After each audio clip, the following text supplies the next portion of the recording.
माननीय मंत्री महोदय के साथ ही साथ में संवाद की शुरुआत करते हुए सबसे पहले मैं आमंत्रित कर रहा हूं धारा वल्लभ जी को अपनी बात कहने के लिए।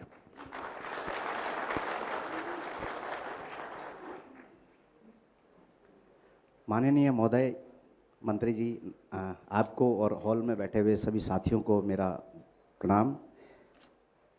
मंत्री महोदय, आज बड़ी खुशी हो रही है इस बात को लेकर के कि देश के शीर्ष नेतृत्व जिनकी छत्र छाया के अंदर में सहकारिता इस तरह से फलीभूत हो रही है और उनके साथ में जो है हमारा यानी कि अपने जो साथी हैं चालक भाइयों का प्रत्यक्ष संवाद हो रहा है। ये पल चालकों के लिए इससे पहले तो नहीं आया, इतिहास के अंदर में हमने नहीं देखा है। तो उसके लिए मैं आभार व्यक्त करूंगा भारत टैक्सी का, उसके साथ ही आभार व्यक्त करूंगा सहकारिता मंत्रालय का और सबसे बड़ा आभार व्यक्त करूंगा मंत्री जी का कि अगर शीर्ष नेतृत्व अगर हमारी बातों को सुनेगा और समझेगा तो मेरे को लगता है कि अब प्रगति दूर नहीं है हम सभी भाइयों की। महोदय, पिछले 20 सालों से मैं जो है इस लाइन के अंदर में हूँ, ड्राइवरी लाइन के अंदर में। इससे पहले नौकरी करा करता था और बेसिकली मैं रहने वाला उत्तराखंड का हूँ और नाम मेरा धारा वल्लभ है। अल्मोड़ा ज़िले से बिलोंग करता हूँ, तो वहाँ से जो है रोज़गार के लिए दिल्ली में आए। दिल्ली में आकर के जो है ड्राइवर की नौकरी करने लग गया और 2018 के अंदर में मैं ऐप बेस्ड कंपनियों के अंदर में ड्राइवर के रूप में अपनी टैक्सी लेकर के संचालन करने लग गया। तो ऐसी उम्मीद तो लगाई थी कि बहुत कुछ होगा, लेकिन जब मतलब एक वर्ड सुना था पार्टनर, तो हमको पार्टनर बोला करते थी, तो वो वर्ड सुन करके हम भी अट्रैक्ट हुए, ठीक है जी पार्टनर बन रहे हैं इतनी बड़ी कंपनियों के साथ में, तो उसके साथ में जो है हम भी हो लिए। लेकिन जब हकीकत सामने आई तो देखा कि पार्टनर तो कुछ भी नहीं है, एक सिर्फ शब्द है वो। लेकिन वहाँ पर जो चीज़ें मतलब कमियाँ महसूस हो रही थी कि इतनी ज़्यादा कमियाँ थी, उसमें से जो है उन कमियों की ओर मैं आपका ध्यान आकर्षित कराना चाहूँगा और बाकी सभागार में बैठे हुए सभी सज्जन व्यक्तियों को भी बताना चाहूँगा। एक तो जो है नीतियाँ अच्छी नहीं थी, चाहे वो किराए को लेकर के हों या चाहे कमीशन को लेकर के हों या बाकी जो पार्टनर जो ड्राइवर उनके साथ में कनेक्ट हो रहे हैं उनको लेकर के हों। और दूसरा जो सामाजिक सुरक्षा का जो अभाव हो रहा था कि किसी को अगर कुछ हो जाता है तो किसी को कोई लेना देना नहीं, या पार्टनर है सिर्फ एक शब्द है मात्र। और उसके साथ ही जो है जो कमीशन की दरें थी वो बहुत ज़्यादा हाई थी, उनको लेकर के जो है बहुत सारी समस्याएं हुई। तो मन के अंदर में एक जिज्ञासा हुई कि भारत टैक्सी जो ड्राइवरों के लिए सारथी समाज के लिए आया हुआ है, तो इसके अंदर में इन समस्याओं का समाधान होगा क्या, इसके प्रति थोड़ा सा जिज्ञासा मेरी भी है और मेरे साथियों की भी है, शायद सभी लोगों की। तो मैं आपसे आग्रह करूंगा कि अगर इसमें कोई मतलब हमारी अगर कुछ समस्याओं का समाधान हो सकता है तो मैं आपका धन्यवाद करना चाहूँगा। धन्यवाद। देखिए, अभी आप सहकारिता के कंसेप्ट को समझेंगे तो ये सवाल ही खड़े नहीं होंगे। अमूल क्या है? अमूल में गुजरात की 36 लाख माताएं बहनें सदस्य बनी है, एक कोऑपरेटिव है। और 36 लाख माताओं बहनों ने कितना रुपया रोका है, इसमें इन्वेस्ट कितना किया है मालूम है आपको? सिर्फ 50 रुपया। अब 36 लाख माताओं बहनों ने 50 रुपया इन्वेस्ट कर कर अमूल बनाई। ये 36 लाख तो एक दिन में नहीं हुआ, धीरे धीरे कर कर हुआ है। अभी जैसे हमारा 2.5 लाख का रजिस्ट्रेशन हुआ है सारथियों का, तो धीरे धीरे कर कर 36 लाख हुआ था। अब ये 36 लाख माता बहनों की कोऑपरेटिव 1,25,000 करोड़ का टर्नओवर कर रही है। मैं गारंटी से कहता हूं, आपके घर में जो दूध का थैली आता है या तो मदर डेयरी का दूध होगा या अमूल का होगा। बताइए आप लोग, आता है या नहीं आता है? तो 1,25,000 करोड़ में आपका भी इसमें पार्ट है। अब फर्क क्या है प्राइवेट डेयरी और कोऑपरेटिव डेयरी में? प्राइवेट डेयरी और कोऑपरेटिव डेयरी में ये फर्क है कि प्राइवेट डेयरी अगर ये 1,25,000 करोड़ का टर्नओवर करे, करती भी है कुछ डेयरियां, थोड़ा थोड़ा थोड़ा, अमूल जायंट है मगर 50 करोड़ 25 करोड़ का टर्न, तो उसमें पशुपालक माता के पास पशु का पालन कर दूध निकालकर डेयरी में भरती है। इसको सिर्फ एक निश्चित रकम मिल जाती है। अमूल में क्या होता है, अमूल में दूध एकत्रित किया जाता है, इसका आइसक्रीम बनता है, इसका थैली में दूध भी आपके यहाँ पहुंचता है, इसका पनीर भी बनता है, इसका दही भी बनता है, इसका घी भी बनता है, इसका दूध का पाउडर भी बनता है। अब ये सब बनता है तो मुनाफा भी होता है, पेड़े भी आप खाओगे, श्रीखंड भी खाओगे, तो ये मुनाफा प्राइवेट डेयरी में प्राइवेट डेयरी के मालिक के यहां जाता है। अमूल में ये बनाने का खर्चा जो 15% से ज्यादा नहीं, उन्होंने बताया 85%, एक्चुअल में 100%, बाकी का 15% तो बनाने का खर्चा है। जैसे आपकी वाहन आप चलाओगे तो पेट्रोल डालना पड़ेगा, ये तो खर्चा है ना। इस तरह से बाकी बना पूरा का पूरा मुनाफा वो दूध पशुपालन करने वाली माता के हाथ में, बेटी के हाथ में चला जाता है। और आपको आश्चर्य होगा, मैं आग्रह करूंगा सहकारिता विभाग को कि 25 माताओं बहनों का एक लिस्ट हमारी साइट पर रखेंगी जिन्होंने एक साल में 1 करोड़ से ज्यादा रुपए का दूध डेयरी में भरा है, जिनकी इनकम 1 करोड़ से ज्यादा है। अब कहने के तो वो भी गाय भैंस पाल रही है। परसों के बाद हमारी साइट पर जाएंगे, फोटो के साथ होगा आपके पास उपलब्ध। तो ये जो कंसेप्ट है वो ये है कि जो श्रम कर रहा है, जो मेहनत कर रहा है, उसी को मुनाफा मिले, किसी सेठ को न मिले। अब आप भारत टैक्सी का विचार क्यों आया? ये जो आपने कहा ढेर सारी कंप्लेंट्स आती थी, 30% कट जाता था, कोई सर्टेनिटी नहीं थी, कोई सुरक्षा नहीं थी, ब्ला ब्ला ब्ला, जितनी भी कंप्लेंट्स हैं वो, इसका निवारण क्या? वो जो कंपनियां हैं, वो कंपनियां चलाने का उद्देश्य मालिक को धनी बनाना है। मेरी बात सच है या नहीं है? हमारा भी उद्देश्य मालिक को धनी बनाना है, फर्क इतना है कि मालिक आप हो। आप मेरी बात समझ रहे हैं? सिर्फ 500 रुपया आपको इन्वेस्ट करना है। 3 साल के बाद क्या होगा? भारत टैक्सी 1 रुपया कमाएगी। मानो भारत टैक्सी 25 करोड़ रुपया कमाई, तो 25 करोड़ में से 20%, 5 करोड़ रुपया, ये भारत टैक्सी के अकाउंट में आप लोगों की पूंजी के नाते जमा हो जाएगा। और 80% पैसा किसने कितना किलोमीटर टैक्सी चलाई इसके हिसाब से वापिस आपके अकाउंट में डाल दिया। मेरी बात गले उतर रही है ना भैया? तो अभी तो आपको जो निश्चित किराया मिलना ही मिलना है, मगर आप तो मालिक हो भाई, तो मुनाफे में भी आपका हिस्सा होना चाहिए या नहीं होना चाहिए?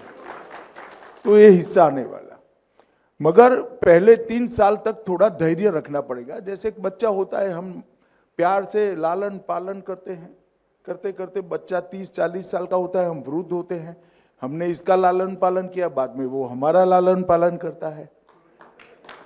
तो पहले 3 साल आपको धैर्य रखना पड़ेगा, इसलिए क्योंकि ये एडवर्टाइज करना, इसको एस्टैब्लिश करना, ये प्राइवेट कंपनियां इस पर जो स्पर्धा थोप देगी गलत प्रकार की, क्योंकि वो तो कमा कर बैठे हैं, तो इसको स्ट्रगल करने में 3 साल होंगे। और 3 साल में हम देश के हर शहर में लगभग पहुंच जाएंगे। ऐसा हमने रोड मैप बनाया, जहां जहां म्युनिसिपल कॉरपोरेशन है हम 3 साल में पहुंचेंगे। तो ये संख्या हमारी बहुत बड़ी हो जाएगी। 36 करोड़ 75 साल के आजादी में कोऑपरेटिव में जुड़े हैं, भारत टैक्सी 15 करोड़ 1 साल में 2 साल में जोड़ देगी। तो इसको हम सब ने मिलकर मजबूत कराना पड़ेगा। धन्यवाद सर। धारा वल्लभ जी हमारे बोर्ड ऑफ डायरेक्टर्स में सारथी प्रतिनिधि के रूप में भी शामिल हैं, जिन्होंने भी प्रश्न पूछा। अब मैं अनुरोध करूंगा किशन भाई गोविंद भाई पटनी जी से, वो अपनी बात रखें आपके समक्ष। नमस्ते मंत्री श्री, मैं अहमदाबाद गुजरात से एक ऑटो ड्राइवर हूँ। अभी मैं 10 साल से ऑटो चलाता हूँ अहमदाबाद में। कहाँ रहते हो? यार मेरे मतदाता। Yes sir, yes sir, yes sir, yes sir. मंत्री श्री, अभी जो ऑनलाइन हम राइड कर रहे हैं तो उसमें बोल रहे हैं आप पार्टनर हो, तो पार्टनर को जो कुछ समस्या आती है तब हम कॉल सेंटर में बात करते हैं। एक सेकंड मुझे बताओ, उन कंपनियों का शेयर है आपके पास? नहीं है सर। तो कैसे पार्टनर हो गए? सर वही बात लोग पार्टनर बताते हैं। वो पार्टनर नहीं है, सर छलावा सही है, कर रहे हैं। सही है आपके सर। तो सर भारत टैक्सी हमको बोल रही है सारथी आप मालिक हो, तो सर हमको मालिक का हक कैसे मिलेगा? मैं बताता हूं, भारत टैक्सी में अभी हम सब छोटा छोटा काम करते हैं, सारथी है। हमारे पास इतनी पूंजी तो है नहीं कि इतना बड़ा कंपनी खड़ा कर ले। हमने अभी भारत की 5 बड़ी कोऑपरेटिवों को मिलाकर ये खड़ा कर दिया। अब जैसे आपकी संख्या बढ़ती जाएगी, जो सारथी इसमें पार्टनर बनना चाहता होगा, कंपलसरी नहीं है, आप बनो ना बनो आप पर निर्भर है। 500 रुपये का अगर आप शेयर लोगे तो आप इसके मालिक हो जाओगे। आप मेरी बात समझ गए? फिर जब भारत टैक्सी का बोर्ड ऑफ डायरेक्टर का चुनाव होगा तब इसमें कुछ सीटें सारथियों के लिए भी चिन्हित रखी, जैसे अभी भाई साहब बोर्ड ऑफ डायरेक्टर में आ गए, तो वो आपके सारे हितों की चिंता करेगा। अगर भारत टैक्सी सारथियों के पक्ष में कोई नीति नहीं करती है तो ये तो आपका प्रतिनिधि ना चिल्लाएगा कि ऐसा नहीं चलेगा, भाई हमारी कंपनी है, आप ऐसा कैसे कर रहे हो। मुझे बताओ भाई, उन कंपनियों के बोर्ड में आपका कोई प्रतिनिधि है? नहीं सर, नहीं सर। यहाँ पर है, यहाँ पर है। तो आप मालिक हुए या नहीं हुए? Yes sir, yes sir. तो यही कंसेप्ट है भाई, आपका कोऑपरेटिव है, आपको चलाना है, मगर इतना रखना मैं आऊं तो कभी चाय पिलाना भाई, बाकी तो क्या है यार इसमें। कंपनी आपका ही है, मुनाफा भी 20% रिजर्व करेंगे, जिससे कंपनी कोई खराब समय में आए तो हमारी उससे चलती रहे। 80% मुनाफा पर किलोमीटर एवरेज से आपको वापस दे दिया जाए। पहले 3 साल हमें एक एक शहर बढ़ाता जाना है। अभी दिल्ली एनसीआर बढ़ा है, तो ये सब मार्केटिंग करने में 5 करोड़ का खर्चा होता है। तब राजकोट बढ़ाएंगे वो, तो पहले 3 साल हमारा एक्सपेंशन में जाएगा। 3 साल के बाद जितना भी मुनाफा होगा 20% कोऑपरेटिव भारत टैक्सी में रहेगा और 80% हमारे सारथी भाइयों को वापस दे दिया जाएगा। धर्मेंद्र कुमार वर्मा जी, उनसे अनुरोध करूंगा कि वो अपनी बात आपके समक्ष रखें। आदरणीय मंत्री मधोजी जी नमस्कार। मेरा नाम धर्मेंद्र वर्मा है और मैं उत्तर प्रदेश के औरैया ज़िले का रहने वाला हूँ और यहाँ पर दिल्ली में रोहिणी सेक्टर 20 में रहता हूँ। और ये जो एबेस्ट कंपनियाँ हैं इसमें लगभग मैं 10 साल से गाड़ी चला रहा हूँ। मोटे कमीशन को लेकर के हम 12, 15, 16 घंटे गाड़ी चलाते हैं, लेकिन अपने परिवार का जो है पालन पोषण अच्छे से नहीं कर पाते। तो भारत टैक्सी जो दावा करती है कि ड्राइवर को पूरा पैसा मिलेगा, कोई कमीशन नहीं कटेगा, तो ऐसे में भारत टैक्सी ये कब तक रन कर पाएगी? कब तक मतलब हम ड्राइवरों को कहाँ से देगी ये सब जो सुविधाएं दे रही है? देखिए ऐसा है, एक तो बैठ जाइए आप। जी सर। पहले एक बात समझिए, भारत टैक्सी का उद्देश्य कोई कंपनी की तरह बड़ा मुनाफा कमाना नहीं है। भारत टैक्सी का उद्देश्य है हमारे सारथी भाइयों को मजबूत करना। अब आपने जो सवाल उठाया कि भारत टैक्सी कहां से चलेगी, चलेगी तो इसी तरह से, परंतु वो इतना होगा जिसका जितना दाल में नमक होता है। ये कंपनियों ने नमक की दाल कर दी है। आप मेरी बात समझ रहे हैं? अच्छा, इसका हिसाब किताब तो आपके पास में है नहीं, इसका हिसाब किताब आपके पास में रहने वाला है, आपके लोग चलाने वाले हैं। आप मेरी बात समझ रहे हैं? जो प्रोफेशनल लोग होंगे उनकी तो तनख्वाह होगी, शेयर नहीं होगा। वो आपकी ओर से पूरा मैनेजमेंट देखेंगे। शेयर आपके पास है, मालिक आप हो, पॉलिसी आप बनाना है।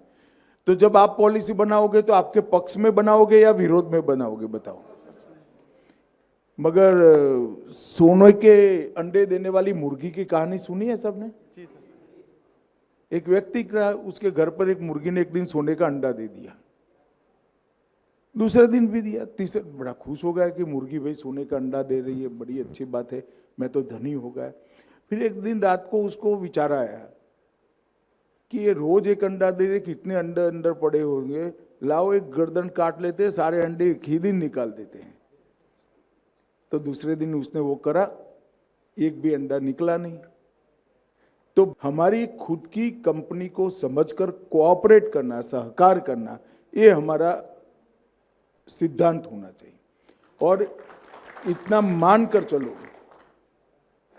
कि जैसे गाय का दूध का हम दोहन करते हैं, शोषण नहीं करते उसका।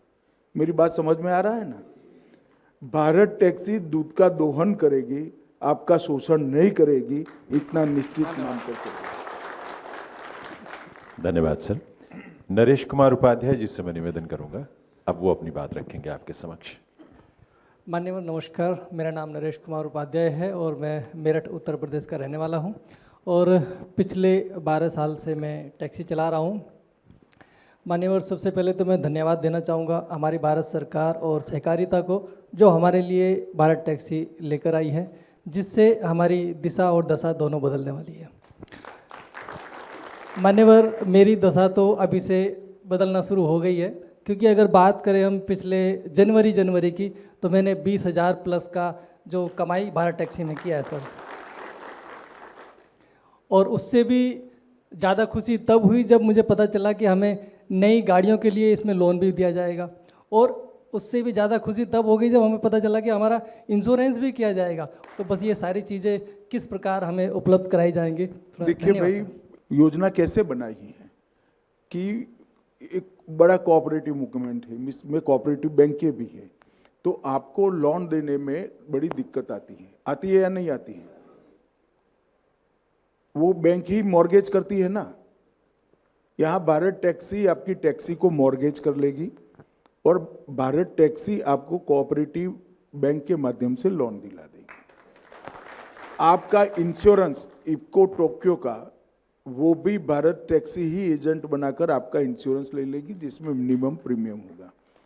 इस प्रकार के कई प्रावधान हम इसके साथ जोड़ने वाले हैं। शुरुआती कुछ समय आपको धैर्य जरूर रखना पड़ेगा, क्योंकि व्यवस्था बनती है तो बनते बनते समय होते। जैसे एक नया घर लोगे तो शुरुआत में बाथरूम में थोड़ा प्लम्बिंग का प्रॉब्लम होगा, कहीं कलर उखड़ा हुआ होगा, कहीं दरवाजा ढंग से बंद नहीं होता होगा, मगर 1 महीना होते होते आप सब रिपेयर करा दोगे और ये सुचारू रूप से घर में रहना शुरू हो जाता है। इस तरह से टीथिंग प्रॉब्लम, जो शुरुआती दिक्कतें होती हैं, वो शुरुआती दिक्कतों को अपनी कंपनी है ऐसा समझकर थोड़ा बड़ा हृदय कर रख कर चलना, तब जाकर ये निश्चित सफल होगा। आपको जरा भी शंका रखने की जरूरत नहीं। धन्यवाद सर। वनराज गढ़वी जी से मैं अनुरोध करूंगा, वो अब अपनी बात महोदय के समक्ष रखेंगे। नमस्ते सर, मेरा नाम वनराज गढ़वी है। मैं अहमदाबाद गुजरात से एक टैक्सी ड्राइवर हूँ। मैं पिछले 8 साल से अहमदाबाद में टैक्सी चलाता हूँ। कई बड़ी बड़ी कंपनियों में हमने काम किया है। वो बड़ी बड़ी कंपनियाँ, हम जब सुबह से घर से निकलते, अच्छी सोच लेके निकलते कि घर से निकलकर हम जाए, अच्छा मुनाफा कमाएंगे, घर अच्छा पैसा लेके आएंगे और परिवार का गुजरान करेंगे। लेकिन जब हम पूरा दिन काम करते हैं तो इतना भारी कमीशन और इतना टैक्स, मतलब ऐसे चार्ज लगाते हैं, हिडन चार्ज लगाते हैं। आज तक हमें समझ में नहीं आता किस प्रकार से कौन से चार्ज लगाए जाते हैं। कभी चार्ज बढ़ भी जाता है, कभी कम भी हो जाता है, कभी किराया बढ़ जाता है, कभी कम हो जाता है। जब हम थक के घर जाते हैं शाम को, तब मालूम पड़ता है कुछ नहीं बचा है। हमने तो खाली मेहनत ही की और कुछ बचा नहीं। ना हमारा परिवार का भविष्य होता है, ना किसी का और कुछ होता है। तो हम ये जानना चाहते हैं आपके माध्यम से सर कि भारत टैक्सी हमारे भविष्य के लिए, हमारे परिवार के लिए और क्या क्या सुविधा देगी। पहली बात, भारत टैक्सी में हिडन कुछ नहीं होगा। एक बात समझिए, जो होगा वो नोटिफिकेशन आपके मोबाइल पर आ जाएगा, तभी होगा, और 1 सप्ताह पहले नोटिफिकेशन आएगा। आप मेरी बात ढंग से समझ रहे हैं?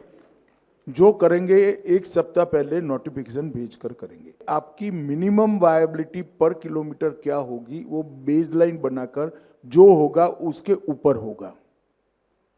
मतलब आप 1 किलोमीटर का आपका रेट 2 रुपया है, मैं काल्पनिक रूप से 2 रुपया कह रहा हूं, तो जो होगा वो 2 रुपया प्लस मुनाफा उसके ऊपर ही होगा, इसके नीचे कभी नहीं होगा।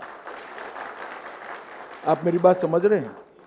तो भारत टैक्सी काउंट करेगी कि ऑटो का मूल्य कितना, पेट्रोल कितना जलेगा और मिनिमम कितना कमाना चाहिए, ये सब मिलाकर एक बेस रेट होगा, इससे नीचे हम नहीं जाएंगे। हमारा लक्ष्य मुनाफा कमाना नहीं है, हमारा सारथी हमारी कोऑपरेटिव का मालिक है, वो अपना घर अच्छे से चला पाए, वो है।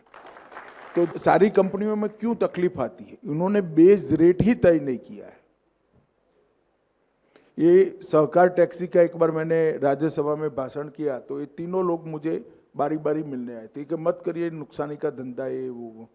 फिर मैंने वैसे ही जानकारी के लिए पूछा कि भाई आपने आपके ड्राइवरों के लिए कोई मिनिमम बेस रेट बनाया है कि नहीं बेस रेट नहीं है, वो तो उसको अच्छा लगेगा तो आएगा, नहीं अच्छा लगेगा तो वो नुकसान करेगा तो it is up to him, मतलब वो उसको देखना है। हम ऐसा नहीं करेंगे। जो बिजनेस करेंगे आपका मिनिमम मुनाफा होना चाहिए, इतना हो, और फिर जो ज्यादा मुनाफा होगा वो भी अंततोगत्वा तो घूमकर आपके पास में ही वापिस आना है। धन्यवाद सर। सारथी बहन नीलम है यहाँ पर, वो अपनी बात अब आपके सामने रखेंगी।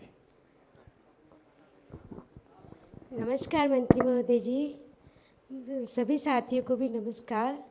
मैं नीलम शर्मा, मैं बिहार से बिलोंग करती हूँ।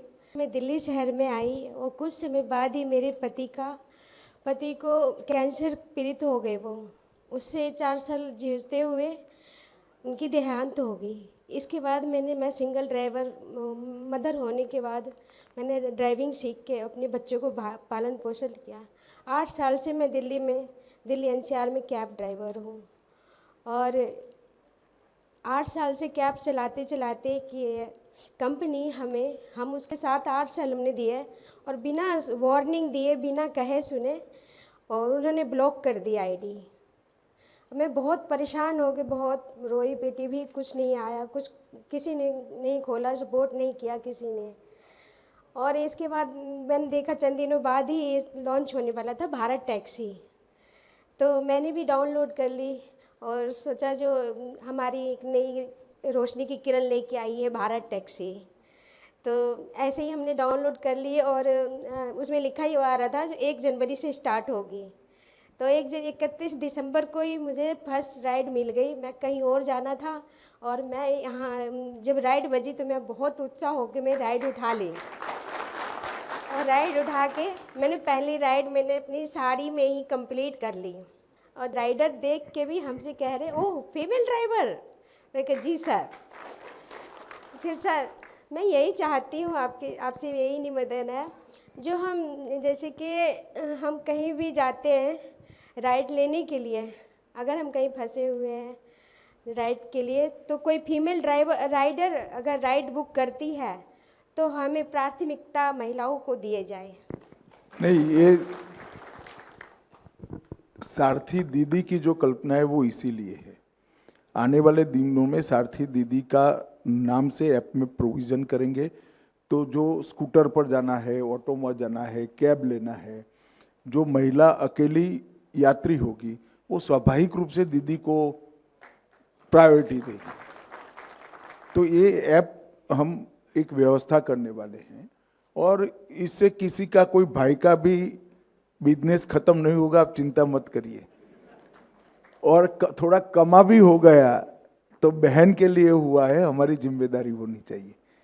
मगर मुझे लगता है कि सारथी दीदी सबसे ज़्यादा क्लिक करेगा, विशेषकर जो 2 व्हीलर राइड है जिसमें बैंक पर हर रोज जाना है, किसी वृद्ध माता जी को मंदिर जाना है, इस प्रकार की राइड है, इसमें सारथी दीदी बहुत क्लिक कर जाएगा, इसका मुझे तो पूरा कम से कम भरोसा है और हम आगे बढ़ेंगे। धन्यवाद सर। सारथी बहन अनुपमा आपके समक्ष अपनी बात रखेंगी।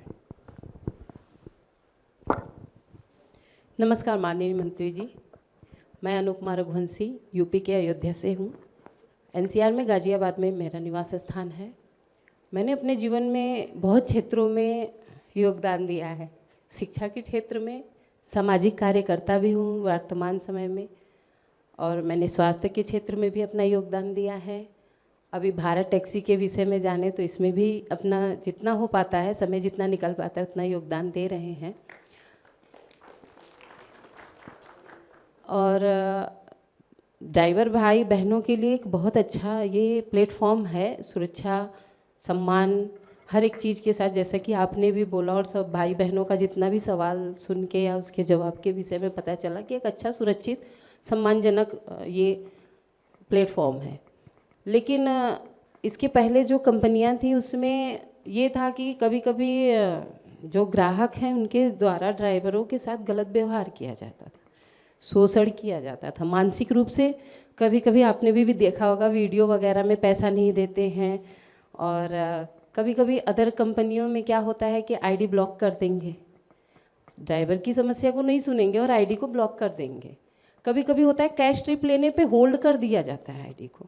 होल्ड करने का मतलब एक इनका प्लेटफॉर्म चार्ज है। आप बेशक रजिस्ट्रेशन के समय जो भी ड्राइवर भाई बहन ने एक प्लेटफॉर्म चार्ज दिया है, उसके बावजूद उनको एक प्लेटफॉर्म चार्ज देना है, और अगर वो माइनस में ज़्यादा होता है तो होल्ड कर देते हैं कि वो आप कंप्लीट करिए, उसके वॉलेट में बैलेंस कंप्लीट।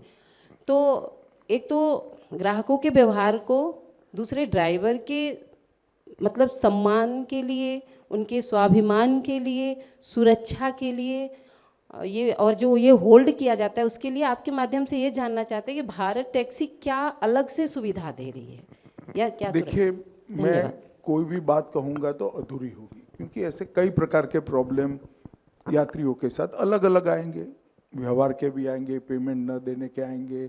भारत टैक्सी की साइट पर आप लोगों की तकलीफ़ों के लिए एक खिड़की खोली जाएगी, जिसमें आप जैसे ही आपके नंबर के साथ लोड करोगे, हम इसके आधार पर पॉलिसी को मॉडिफाई कर कर ये सारे छिद्र जो है वो बंद करते जाएंगे।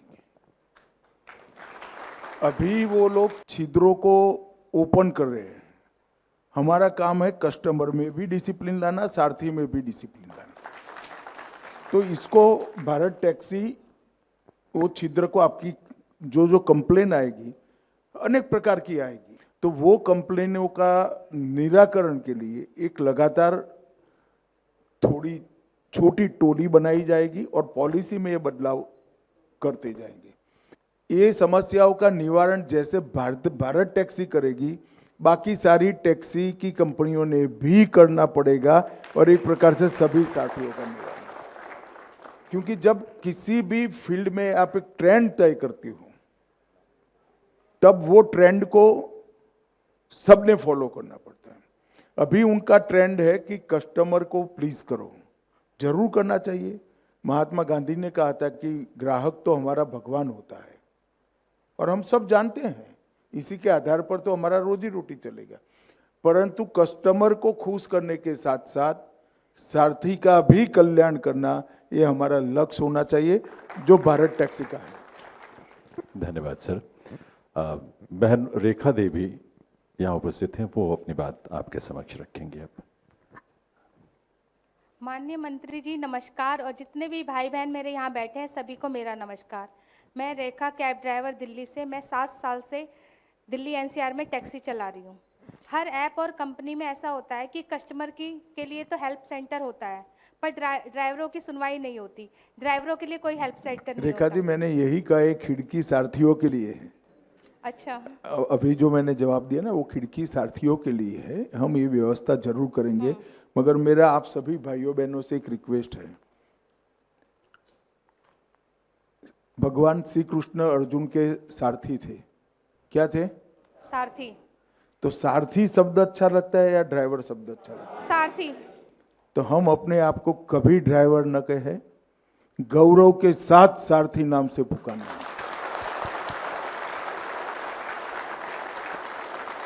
और ये भाव के साथ, ये भाव लाना ही भारत टैक्सी की जिम्मेदारी है। विश्व में परिश्रम से किया हुआ कोई काम छोटा नहीं होता। मैंने मेरे जीवन में अहमदाबाद में मेरी कॉलेज के सामने एक रेस्टोरेंट था, बहुत फेमस रेस्टोरेंट था, ओसवाल कर। इसकी बिल का प्रिंटिंग का ऑर्डर लेकर प्रिंटिंग प्रेस से छपवाया है। कोई काम छोटा नहीं होता जी। हमने गौरव के साथ काम करना चाहिए, हम परिश्रम के साथ देश के विकास के अंदर योगदान करना चाहते हैं, देश की व्यवस्था को आगे बढ़ाना चाहते हैं। तो कृपया मेरा आप सबसे विनंती है, आज से जहां जहां भी हो, और सारथी किसी भी कैब का हो, उसको बता देना भाई तुम ड्राइवर नहीं हो, सारथी हो। और ये शब्द बहुत बड़ा है।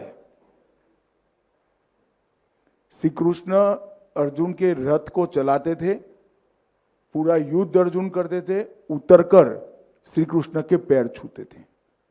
ये बहुत बड़ा सम्मान है और हम परिश्रम कर रहे हैं, देश के विकास के अंदर योगदान कर रहे हैं।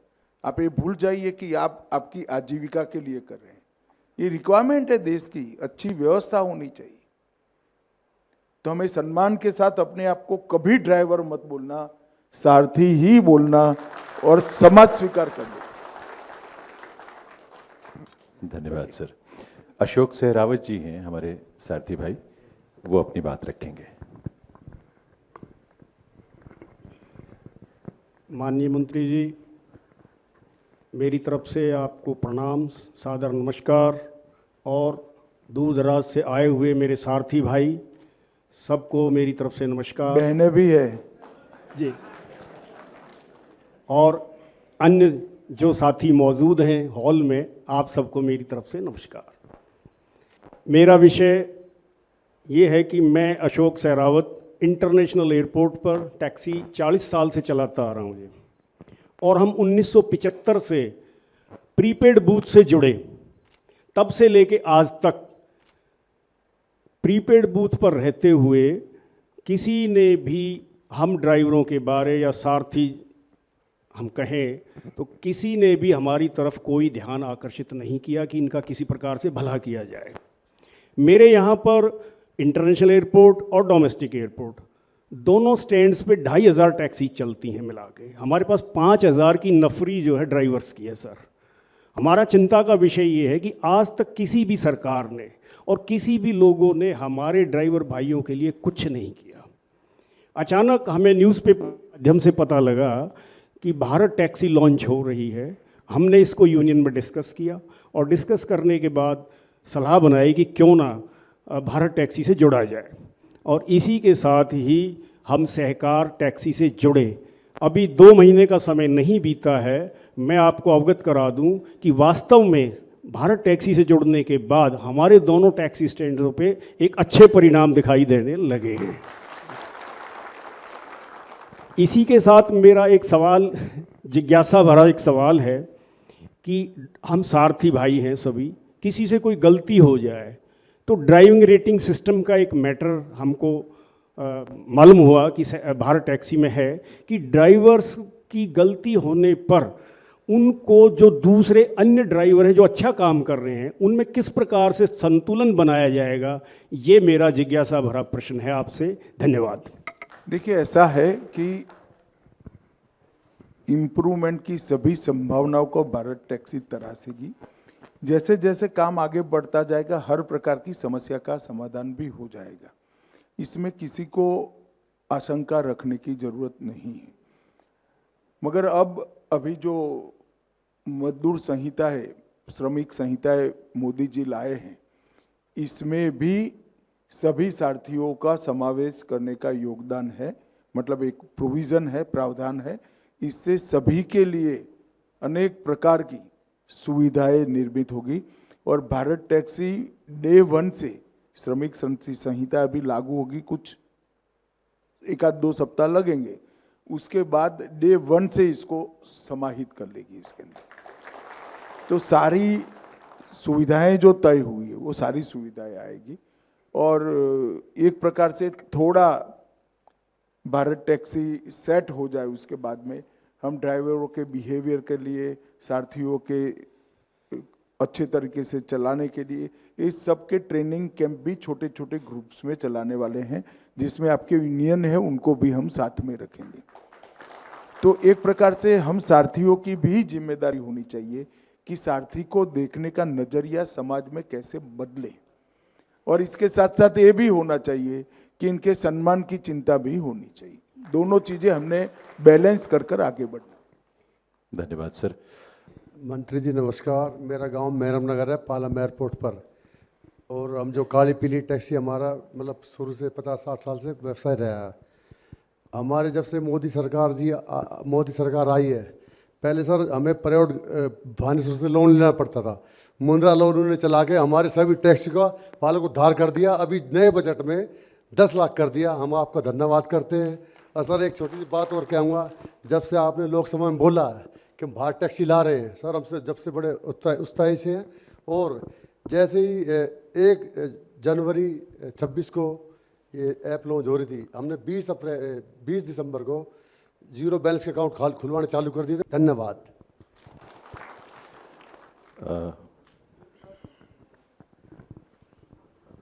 माननीय मंत्री जी को नमस्कार और सभी सारथी भाइयों को नमस्कार। मैं अरुण हूँ, मेरा नाम अरुण है, मैं सीवान ज़िले में रहता हूँ और मैं सीवान ज़िले से दिल्ली में आए हुए मुझे 15 साल हो गए। 12 साल से मैं कैब चला रहा हूँ, टैक्सी चला रहा हूँ। कंपनियों ने काफ़ी शोषण किया है, मगर सर सवारियाँ भी जो है, राइडर्स जो हैं वो आए दिन व्यवहार गलत करते हैं, ये बहुत चिंताजनक है। जो इस प्रोफेशन के मतलब ये कामकाज के जो हैजार्ड है, जो तकलीफें हैं, इसका निवारण पद्धति से ही आ सकता है। आप कहोगे कि अभी नहीं आ रहा है, बाद में कैसे आ रहेगा? अभी जो कंपनियां अस्तित्व में है, इनका उद्देश्य सारथियों का कल्याण नहीं है। अब जो भारत टैक्सी आएगी, इसका उद्देश्य सारथियों का कल्याण भी है और हमारा जो ग्राहक है इसके साथ अच्छा व्यवहार भी है। सर प्रणाम, मेरा नाम साजिद अली है और सर मैं आपको पहली बार देख रहा हूँ। मैंने आपको कभी मतलब हमेशा टीवी पे ही देखा है, तो मुझे इस बात की ज़्यादा खुशी हो रही है। और सर मेरा कैसा लगा देखकर? जी देखकर कैसा लगा? जी अच्छा लगा जी। मेरा ये है जी, आजकल और भी ऐप है सर, वे गलत करते हैं। ऐसा है भैया, देखिए किसी का नेगेटिव करे बगैर हमारी कंपनी अच्छा कर ले, बस इसी से तो सुधरेगा। हमारा अच्छा होगा तो बाकी लोगों ने भी अच्छा करना पड़ेगा। किसी कंपनी का नेगेटिव करने में मत पड़िए। हमारी कोऑपरेटिव टैक्सी है, वो अच्छा करे, उसकी हमारी जिम्मेदारी रखिए। ऑटोमेटिक उनको सुधर जाना पड़ेगा। चिंता मत करिए, हम थोड़े आगे बढ़ेंगे, बाकी सारी चीजें सुधरती। एक बात आप सभी समझ कर चलना, आज तो मैं आया हूं, परंतु भारत टैक्सी का एक कार्यक्रम निरंतर चलेगा, सारथियों से संवाद और उनकी तकलीफें सुनना। और संवाद तीनों प्रकार से होगा, ऑनलाइन भी होगा, फिजिकल भी होगा, और एक कॉल सेंटर भी हम चालू करेंगे जिस पर फोन से आप लिखवा सकते हो। किसी को ऑनलाइन कंप्लेन करना नहीं आता है तो टेलीफोन कर आप आपका नाम, आपका सदस्य नंबर और किस प्रकार के सारथी हो वो लिखवा दोगे, ऑटोमेटिकली इसकी सुनवाई रिकॉर्डिंग वाली व्यवस्था में हम कर देंगे। हाँ, सारथी भाई बहनों ने जो भी सवाल पूछे हैं, बहुत एक बड़ा परिदृश्य माननीय मंत्री महोदय ने उसका सबका विस्तार से हम सबको उसके बारे में ज्ञानवर्धन भी किया, मार्गदर्शन किया। बहुत बहुत धन्यवाद आप लोगों का। धन्यवाद महोदय।